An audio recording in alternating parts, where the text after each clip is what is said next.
எல்லாருக்கும் நமஸ்காரம். இன்றைக்கி திருப்பள்ளி நிகழ்ச்சியில் 2வது பாட்டு. நான் இந்த ஃபோட்டோ போடுறது எதுக்குன்னா, அந்த பாட்டை நீங்கள் பார்த்துட்டே இதை கேட்டிங்கன்னா உங்களுக்கு கரெக்டாக புரியும். வார்த்தை எல்லாம் தெரியும் இல்லையா, எழுத்துக்கள்லாம் தெரியும், அந்த வரிகள் தெரியும். அந்த வரிகளை படிச்சுட்டே நான் சொல்கிற அர்த்தத்தை கேட்டிங்கன்னா உங்களுக்கு இன்னும் ஈஸியாக புரியும். அதுக்காக தான் போடுறேன் அது. இன்றைக்கி 2வது பாட்டு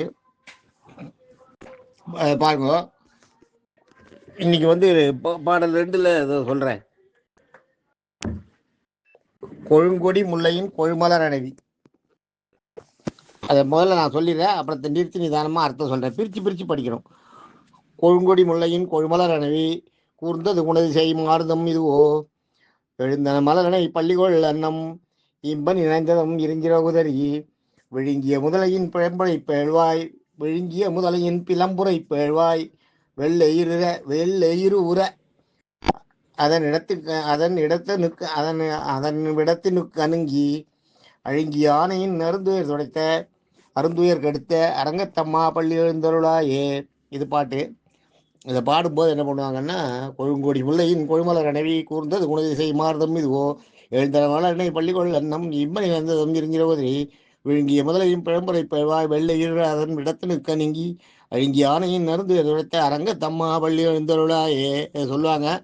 இதை பாதியாக அது பண்ணும்போது அது முதல்ல போட்டிருக்கேன் பாருங்க. அதுதான் ஒரு சாத்துமுறை ஒரு கோவிலில் நடக்கிறத எடுத்து அங்கே போட்டிருக்கேன் உங்களுக்கு முன்னாடி. இது எப்படி நடக்குதுன்னு, ஏன்னா இதுவே 2 பேர் தான் சொல்கிறாங்க. 2 பேர் சொல்கிறதுலையே உங்களுக்கு புரியல.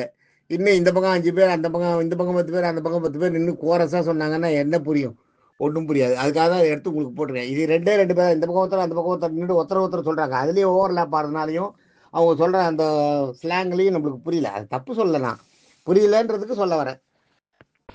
இப்போ இதை பிரித்து பார்ப்போம். கொழுங்கொடி முல்லையின் கொழுமலர் அணைவி. கொழுங்கடின்னா செழுமையாக வளர்றது வேற, கொழுங்கொடின்றது வேற. செழுங்கொடின்றது வந்து செழிப்பாக இருக்கிறது, பளிச்சுன்னு இருக்கும், பச்சை செயல் இருக்கும். அது செழுமையாக வளருது. ஆனால் கொழுமலர்னா கொழுங்கொடின்னா அது கிடையாது, செழுமையாக வளர்ந்துருக்கிறது கிடையாது. கொழுங்கொடின்னா நல்ல கனமாக ஹெவியாக, அதாவது ஹைபிரிட்றாங்க பாருங்க, அந்த மாதிரி வளர்ந்துருக்குது. அந்த மாதிரி ஹெவியாக வளர்ந்து, அதாவது நிலையை தாண்டி அதனோட லெவலை தாண்டி வளர்ந்துருக்கு பார்த்தீங்களா, அதுதான் கொழுங்கொடின்னுவாங்க.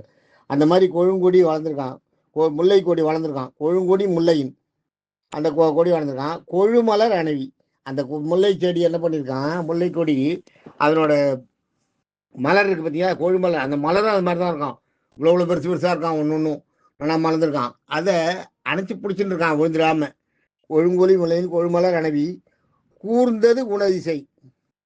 கூர்ந்ததுன்னா இந்த இடத்துல வந்து தொடங்கியது, எழுந்தது, ஆரம்பித்தது, எப்படி வேணாலும் இருக்கலாம். கூர்ந்ததுன்னா ஆரம்பித்ததுன்னு எடுத்துக்கணும். குணதிசைனா கிழக்கே மாறுதம் இதுவோ. மாறுதம்ன்றது ஒரு காலம், காற்று. அந்த மாறுதம்ன்றது அந்த காற்று.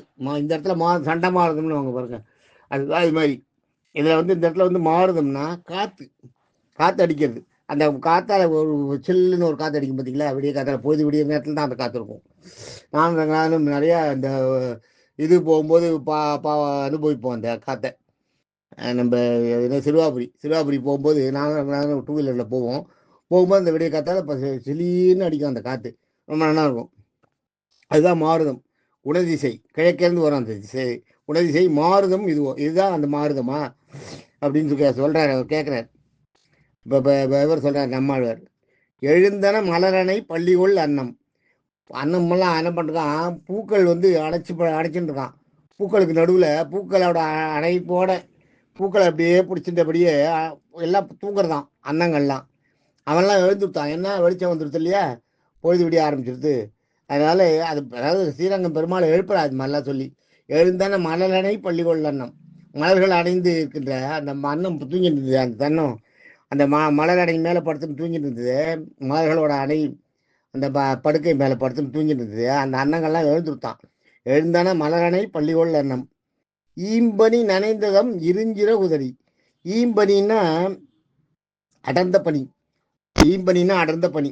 ஈம்பனி நனைந்தது, அந்த பனியால் ராத்திரியில் போய் அந்த பனியால் அவரோட சிறகுகள்லாம் நனைஞ்சிருக்கான். நனைந்த தன்னுடைய நனைந்து போன இருஞ்சிற உதறி.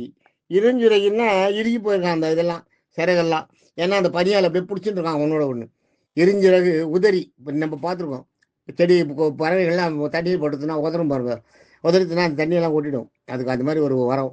அதனோட சிறகுல தண்ணி ஒட்டவே ஓட்டாது. இருஞ்சிறகு உதறி அதை உதறிட்டு அந்த வண்ணம்லாம் எழுந்துருத்து. பெருமாளுக்கு பொழுது விடிஞ்சதை சொல்கிறா, எழுந்துருத்து. அடுத்தது விழுங்கிய முதலையின் பிழம்புரை பேழ்வாய். பிளம்ன்றாங்க விழுங்கிய முதலையின். முதல்ல வந்து யானையை பிடிச்சிருது இல்லையா, அந்த இது அதுதான் உங்களுக்கு வந்து அந்த கஜேந்திரன்ற யானையை முதல்ல பிடிச்சதுனால இந்த கஜேந்திரன் யானை பெருமாளுக்கு பூஜை பண்ணுறதுக்காக தினமும் தாமரை இலையை எடுத்து தாமரை பூவை பறித்து கொண்டு போய் போடும், பெருமாளுக்கு போடும். அந்த பூவை பறிக்கிறதுக்கு வந்த யானையை முதல்ல பிடிச்சிடுறது. அதுவும் ஒரு சாபத்தால் பிடிக்கிறது தான். அது சாபம் பற்றி அப்புறம் சொல்கிறேன். அந்த இப்போ சாபத்தை அந்த இதை அந்த இது பிடிச்சிருக்கு பார்த்தீங்களா, அதை சொல்கிறாருங்க.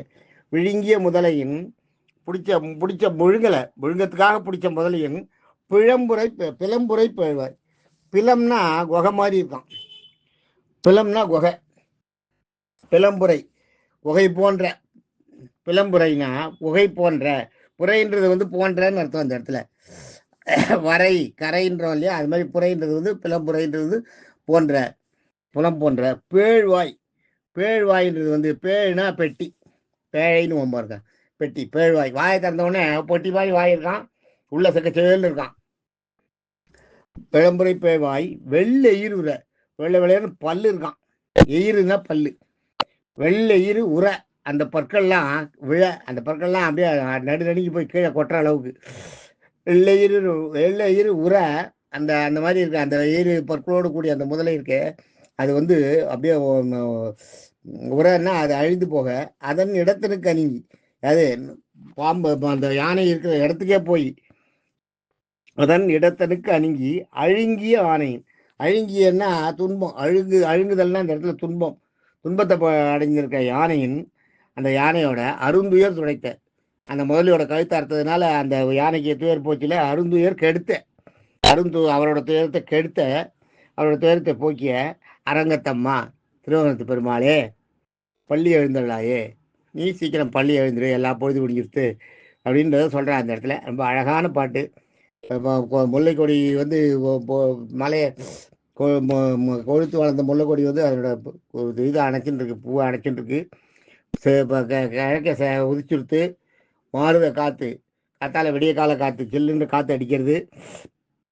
இப்போ அன்னங்கள்லாம் வந்து அன்னம் வந்து மலரில் இப்போ செடி மலர்கள் மேலே படுத்திருந்த அன்னம்லாம் மலரை படுக்கையாக கொண்டு படுத்திருந்த அன்னங்கள்லாம் எழுந்துருத்து. அதனோட அது மேலே படிஞ்சிருந்த பனியெல்லாம் உதறிண்டு எழுந்திருந்துருத்து, முழிச்சு கொடுத்து. அன்னங்கள்லாம் முழிச்சுட்டு அது மேலே படிஞ்சிருந்த அந்த பனியை உதறிண்டு எழுந்துருத்து. அதை சொல்கிறார் இந்த இடத்துல. எழுந்துருத்து அழுங்கிய அது வரைக்கும் வந்து இயற்கை. அதுக்கப்புறம் வந்து பெருமாளோட பெருமையை சொல்கிறார். விழுங்கிய முதலையும் பிழம்புரை பேழ்வாய். விழுங்கிய முதலையும் பிளம்னா குகை போன்ற, பிளம்புரை பேழ்வாய்னா பெட்டி போன்ற, குகை போன்ற, பெட்டி போன்ற வெட்டி போல வாயை திறந்து பிழம்பு பேழ்வாய். வெள்ளை உள்ள பார்த்தா உள்ள வெள்ளை வெள்ளைன்னு பல்லு இருக்கும். முதல்ல வாயை திறக்கும்போது பல்லு கிளீனாக தெரியும். அதை சொல்கிற இந்த இடத்துல பல்லு இருக்கான். வெள்ளை எயிருன்னா பல்லு, எயிறு உரை. அது வந்து கெட்டு போக, உரைன்னா அழிய அழுங்கிய ஆணையின், துன்பத்தை அடைந்த யானையோட அருந்துயர், அதனுடைய கஷ்டத்தை போக்கிய அரங்கத்தம்மா பள்ளி எழுந்தருளாயே. இப்போ நான் சொன்ன வார்த்தையால இந்த அர்த்தத்தை நீங்கள் ஒரு தடவை 2 தடவை கேட்டு அந்த பாடலை படிச்சிங்கன்னா உங்களுக்கு அப்போ தெரியும் அது கரெக்டாக எப்படி எவ்வளவு கரெக்டாக புரியுறது, அந்த பாட்டில் எவ்வளோ அர்த்தம் இருக்குதுன்னு. தேங்க்யூ. நாளைக்கு அடுத்த பாட்டு பார்க்கலாம். தேங்க்யூ.